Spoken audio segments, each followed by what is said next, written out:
Hello, एकदा जोरात टाळ्या वाजवा आराध्यासाठी.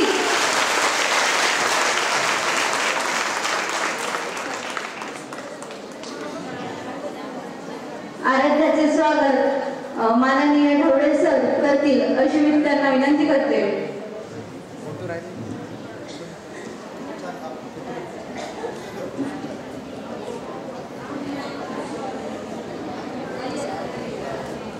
तसेच एक सिंगल पॅरेंट म्हणून ज्यांनी तिला वाढवलं, तिच्यात एवढी एनर्जी भरलेली आहे अशी तिची मम्मी म्हणजेच नैना खिल्लारे मॅम यांचं स्वागत अरुंधती ताई शिरसाट करतील अशी मी त्यांना विनंती करते.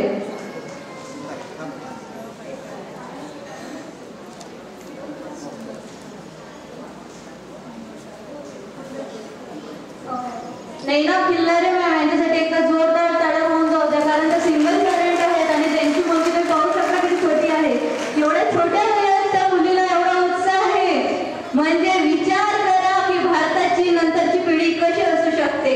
अहो, आम्ही आकाशाचे चमकणारे तारे आहोत. जोरदार टाळ्या होऊन जाऊ द्या तिच्या मम्मीसाठी.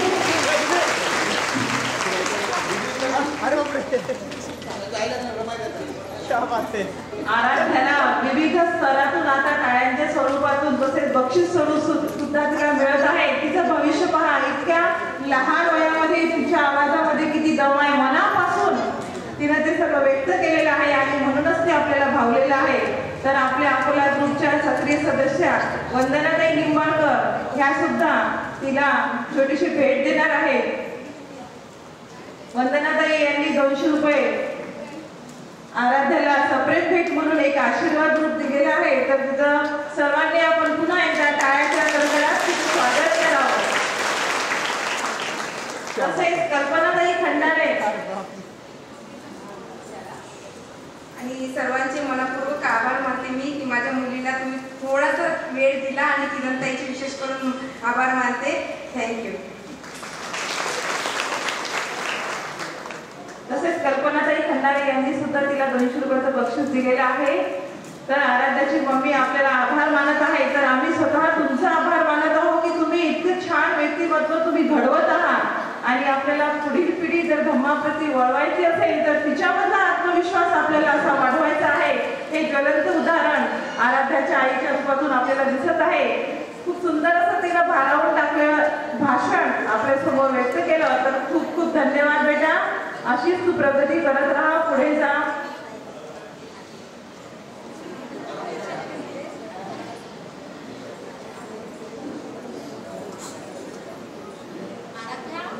आराध्याला पुन्हा एकदा बक्षीस मिळालेलं आहे. यशोदाताई महाबळे यांनी सुद्धा तिला 200 रुपयाची नोट बक्षीस म्हणून देऊ केलेला आहे. यशोदाताई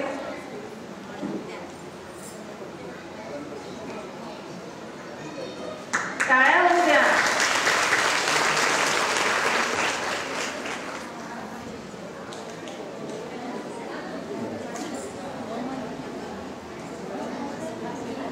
पद्माताई नागदिवे संभाजीनगर यावर त्या आपलं मनोगत व्यक्त करतील. त्यांचा विषय आहे धर्म आणि धम्म याचा.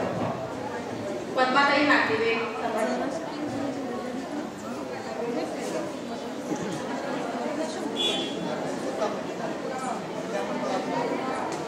जय हिंद सर्वांना.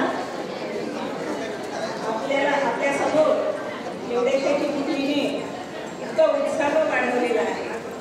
आताची जी वेळ आहे पोटामध्ये कावळे कोकलत असतीलच, पण तरी सुद्धा या चिमुकलीने आपल्या भाषणाने सगळ्यांचे मन जिंकून घेतलेले आहे.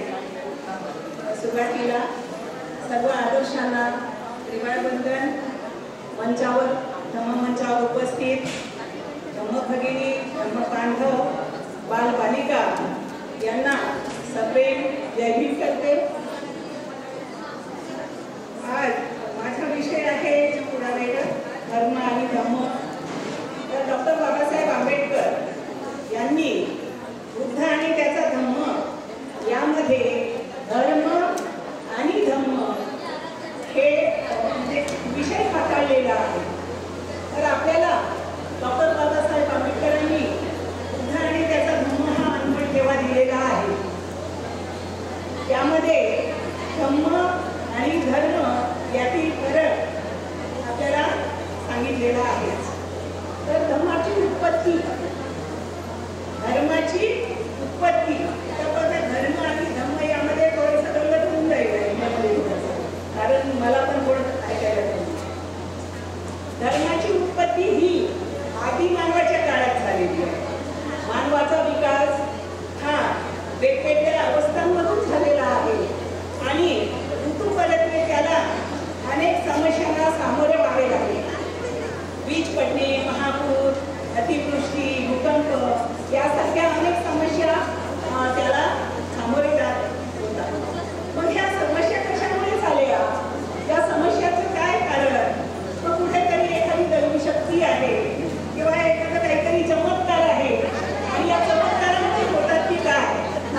ईश्वर देवदेवताची जागा घेतली आणि मग यामधूनच धर्माची उत्पत्ती झाली.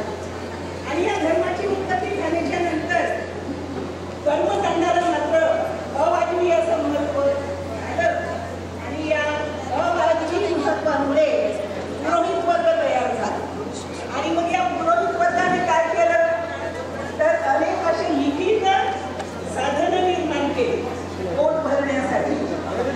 मग पुरोहित वर्ग, या पुरोहित वर्गाने वेद, स्मृती, पुराणे, उपनिषदे यासारखे ग्रंथ लिहून पूजेचे नियम बनवले. आणि मग जी मानवी बुद्धी आपली या सर्वांची या काळामध्ये जेव्हा आपण बौद्ध नव्हतो तेव्हाची, तर त्यावेळेला त्यांनी मानवी बुद्धी, आकलन शक्ती, तर्कनिष्ठता याला बंदी बनवलं आणि गुलामापेक्षाही ही स्थिती करून ठेवली. एक मनुष्य हा दुसऱ्या माणसाशी पशुतेने वागू लागला, उच्च नीचतेच्या गर्तेमध्ये रुजला.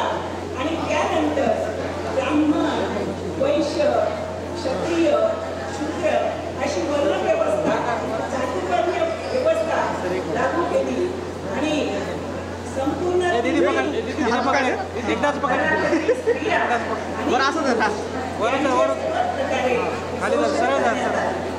सामाजिक, आर्थिक आणि शैक्षणिक हक्क हिरावून घेतले. धर्मशास्त्र आणि दैववादाच्या नावावर वर्ण व्यवस्था लादून पिढ्यानपिढ्या अगदी लोकांना मानसिक गुलाम बनवले आणि निर्विवादपणे आपली सत्ता त्या ठिकाणी प्रस्थापित केली. परंतु या मानसिक गुलामीच्या जोखडावरून आपल्याला मुक्त करण्यासाठी एक कोहिनूर हिरा पुढे सरसावला. डॉक्टर बाबासाहेब आंबेडकर. आणि या डॉक्टर बाबासाहेब आंबेडकरांनी आपल्या संविधान रूपी प्रभागाने सगळी विसंगता रूपी व्यवस्था निस्तनाबूत केली. आणि बाबासाहेबांनी प्रत्येकाला समता, स्वातंत्र्य, बंधुता हे बंधुतेचं माणूसपण दिलं. भारताची एकता, अखंडता अबाधित राहावी यासाठी त्यांनी आपल्याला भारतीय संविधान दिलं. आपल्याला आई वडिलांनी जन्म दिला, परंतु मानव होण्याचा अधिकार मात्र आपल्याला बाबासाहेबांनी दिला. आणि म्हणून कवी म्हणतात, जीवाला जीवाचं दान दिलं भीमाने, माणसाला माणूसपणा दिलं प्रेमाने.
आणि धम्म यातील फरक आपल्याला छान प्रकारे समजून सांगितलेला आहे.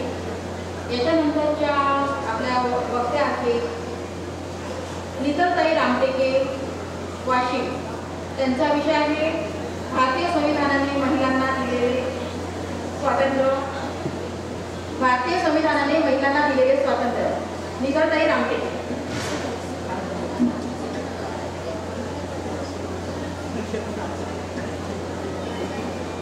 प्रत्येक महाराष्ट्रातील प्रत्येक जिल्ह्यातून आलेल्या पाहुण्यांचा प्रत्येक सदस्यांचे स्वागत करण्यात येणार आहे.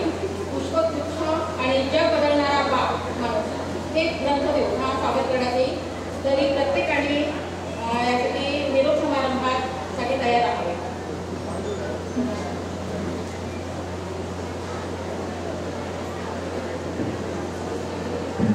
सर्व महामानवांना आणि महान मातांना तसेच आपल्या सर्व वैचारिक आदर्शांना विनम्र अभिवादन करते.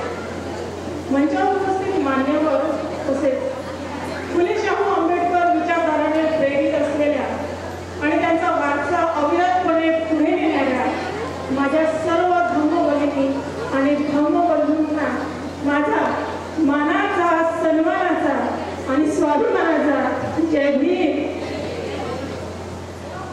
आताच माझा जो विषय आहे महिलांना मिळालेले जे अधिकार आहेत, त्यांनी त्यांना जे स्वातंत्र्य मिळाले आहे त्याबद्दल माझा विषय आहे. आताच एका चिमुकलीने आपले अधिकार ठणकावून सांगितले आणि इतकी लहान मुलगी जर आपला अधिकार ठणकावून सांगत असेल तर कोणामध्ये हिंमत आहे की तिच्यावर अन्याय करेल. आपण रोज म्हणतो की माझ्या या लोकांकडून अन्याय होत आहे, या लोकांकडून अन्याय होत आहे. अरे पण आपण आपल्या अधिकाराची जर जाणीव असेल तर कोणी आपला अन्याय करण्याची हिंमत करू शकत नाही आणि ही ताकद दिली आहे संविधानाने. आता वेळेचं बंधन असल्यामुळे मी माझा विषय मांडते. बाबासाहेब म्हणतात, काय म्हणतात बाबासाहेब? एखाद्या देशाची प्रगती साधायची असेल तर तिथल्या महिलांची प्रगती बघा, त्यावरूनच त्या देशाची प्रगती समजेल. परंतु आपल्या देशातील महिला या सामाजिक आणि धार्मिक रूढी परंपरेच्या जाळ्यात अडकल्या होत्या. यावरून आपल्या देशाची प्रगती ही दिसूनच आली. बाबासाहेब हे भारताचे पहिले कायदेमंत्री होते आणि कायद्याच्याच माध्यमातून महिलांना या जाळ्यातून बाहेर काढण्यासाठी अथक परिश्रम करून हिंदू कोड तयार केले. परंतु या कायद्याला समाजाकडून आणि संसदेमधूनही विरोध झाला, म्हणून तो कायदाच पास झाला नाही.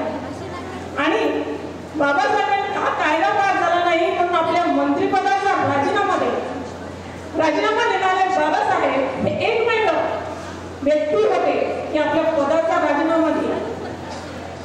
राजीनामा देताना बाबासाहेब आपले शेवटचं भाषण करतात आणि या शेवटच्या भाषणामध्ये बाबासाहेब काय म्हणतात? सत्ता माझ्यासाठी मात्र एक साधन आहे. सत्ता काय? फक्त एक साधन आहे.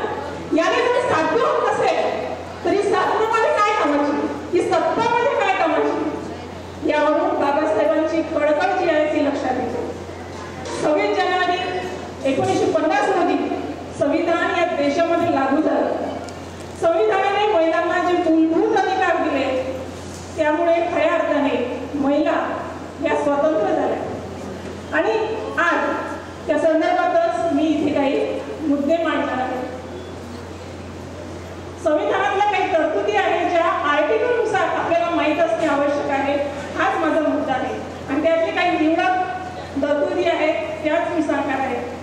पहिला मुद्दा आहे, सर्वात आधी महिलांना जो मूलभूत अधिकार मिळाला तो म्हणजे समानतेचा अधिकार, जे आर्टिकल 14, 15, 16 आणि 17 नुसार मिळाला, जो समाजाने कधीही महिलांना दिला नाही.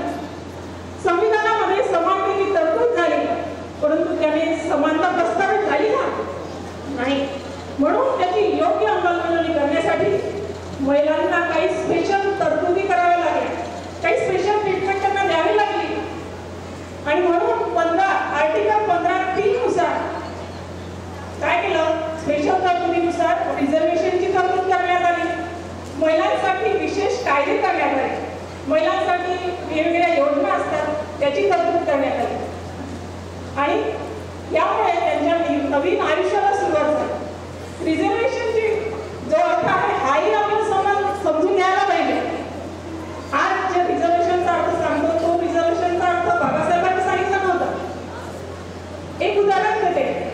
आईचं उदाहरण घेऊया की रिझर्वेशन म्हणजे काय. आईला 2 मुलं आहेत. एक मुलगा निरोगी आहे, सुदृढ आहे, आणि एक मुलगा आजारी आहे, लाचार आहे, कमजोर आहे. आई सर्वात जास्त कोणत्या मुलाला लक्ष देईल? जो कमजोर आहे, जो लाचार आहे, त्याच्याकडे जास्त लक्ष देणार. आणि त्याची कमजोरी, त्याची बिमारी दूर होण्यासाठी त्याला काही स्पेशल ट्रीटमेंट सुद्धा देतील. संविधानामधली रिझर्वेशनची तरतूद सुद्धा ही अशीच आहे. हा झाला पहिला मुद्दा, समानतेचा. त्यानंतर दुसरा मुद्दा म्हणजे आर्टिकल 21 नुसार जीवन जगण्याचा अधिकार. महिलांना स्वतःचं जीवन सुखा समाधानाने जगण्याचा सुद्धा अधिकार नव्हता. तो आर्टिकल 21 नुसार संविधानाने दिला. महिलांना तर फक्त तू त्यागाची मूर्ती आहे असं बोलणंच नाव दिला, आणि महिला सुद्धा त्याच्यात खुश राहायला शिकली. पण संविधान म्हणतं की नाही, तुला तुझा जीवन जगण्याचा पूर्ण अधिकार आहे. पण जीवन जगण्याचा अधिकार नुसतं काही अर्थ आहे का? हे जीवन सन्मानाने आणि स्वाभिमानाने सुद्धा जगता आलं पाहिजे. आणि म्हणून आर्टिकल 21A नुसार शिक्षणाचा अधिकार मिळाला. या शिक्षणाच्या अधिकारामुळे महिला या प्रत्येक क्षेत्रामध्ये आपले नाव उंच करू शकते आणि प्रगती करू शकते. आपलं स्वतःचं वेगळं अस्तित्व निर्माण करू शकते. आणि आज आपल्याला सुद्धा आपल्या देशामध्ये योग्य अशा IPS अधिकाऱ्याची गरज आहे, IAS अधिकाऱ्याची गरज आहे, वैज्ञानिक आहे, योग्य डॉक्टर इंजिनियरची गरज आहे, योग्य नेता, योग्य प्रधानमंत्री, योग्य मुख्यमंत्री, योग्य राष्ट्रपती यांची सुद्धा गरज आहे. आणि याचा विचार आता युवा पिढीने करायला पाहिजे. याची एक झलक आपल्याला आता दिसलीच आहे. अशी जर युवा पिढी आपली घडत गेली तर आपल्या अधिकाराची संरक्षण ते स्वतःही करू शकतात. आज त्यानंतर आता 2 मुद्दे झाले. तिसरा मुद्दा अतिशय महत्वाचा, तो म्हणजे आर्टिकल 324 ते 342 नुसार महिलांना मतदानाचा अधिकार आणि निवडणूक लढण्याचा अधिकार. या अधिकारामुळे देशात कोणाची सत्ता राहील हे ठरवण्याचा अधिकार म्हणजे मतदानाचा अधिकार. इतर देशातील महिलांना मतदानाचा अधिकारासाठी अनेक संघर्ष करावे लागले, चळवळी करावी लागल्या. परंतु भारतातील महिलांना अशा कोणत्याही प्रकारचा संघर्ष आणि चळवळी करण्याची गरज पडली नाही. ती गरजच पडू दिली नाही. आणि याची सर्व श्रेय जातं डॉक्टर बाबासाहेबांना भेटतात. संविधान सभेमधला एक प्रसंग सांगते. जेव्हा बाबासाहेबांनी मतदान हक्कासंबंधी संविधान सभेमध्ये विषय मांडला त्यावर समोर चर्चा करण्यात आली. चर्चा झाल्यानंतर बाबासाहेब जेव्हा त्या हॉलच्या बाहेर आले तेव्हा त्यांच्या चेहऱ्यावर एक स्मित हास्य फुललेलं होतं. ते स्मित हास्य एका संविधान सभेच्या सदस्यांनी लिहिलं आणि त्यांनी कुतूहलाने बाबासाहेबांना प्रश्न विचारला की बाबासाहेब आज तुम्ही खूप खुश आहात. त्यावर बाबासाहेबांचं जे उत्तर होतं ते फार महत्वाचं होतं. काय म्हणतात बाबासाहेब? अरे ज्याने पिढ्या त्यांना शोषित वंचित करण्यात आलं, जाणीवपूर्वक सर्व अधिकार नाकारण्यात आले, त्यांना मी मतदानाचा अधिकार बहाल केला.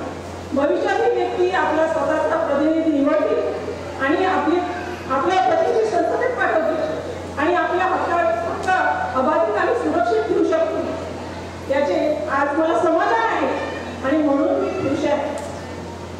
शेवटचा मुद्दा म्हणजे निवडणूक लढण्याचा अधिकार. वेळेचं बंधन आहे. जे विषय आहे मी फटाफट सांगण्याचा प्रयत्न करते. ज्या रूढी परंपरेने महिलांना चूल आणि मूल यातच अडकवून ठेवले त्या महिलांना देशाचे प्रतिनिधित्व करण्याचा अधिकार, त्यात सामर्थ्य संविधानामुळे मिळाले. त्यासाठी सरासरी घटना दुरुस्ती करून सत्तेचे विकेंद्रीकरण करण्यात आले, सत्तेचे विभाजन करण्यात आले. म्हणजे एखादा प्रॉब्लेम गल्लीत झाला तर आपण दिल्लीत जायची गरज नाही. तो प्रॉब्लेम आपण स्थानिक पातळीवर सुद्धा सोडू शकतो. म्हणजे त्यातही सर्वाधिक घटना दुरुस्ती होतात.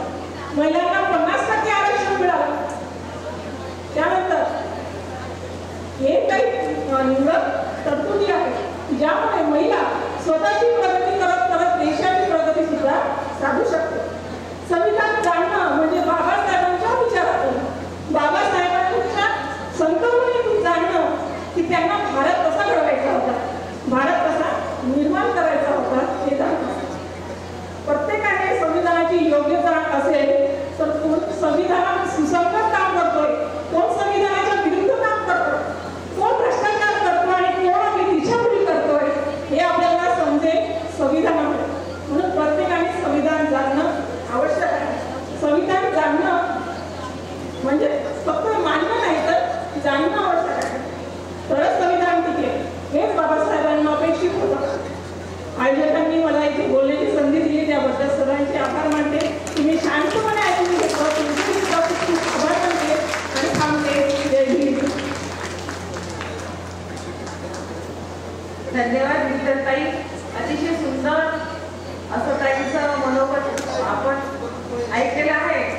भारतीय संविधानाने स्त्रियांसाठी काय दिलेलं आहे, तर बाबासाहेबांनी असं म्हटलेलं आहे की ज्या देशाची महिला किती शिक्षित आहे त्या देशाची प्रगती मी कशावर बसतो, तर ज्या देशाच्या स्त्रिया किती प्रगत आहे त्यावरून त्या देशाची प्रगती समजते.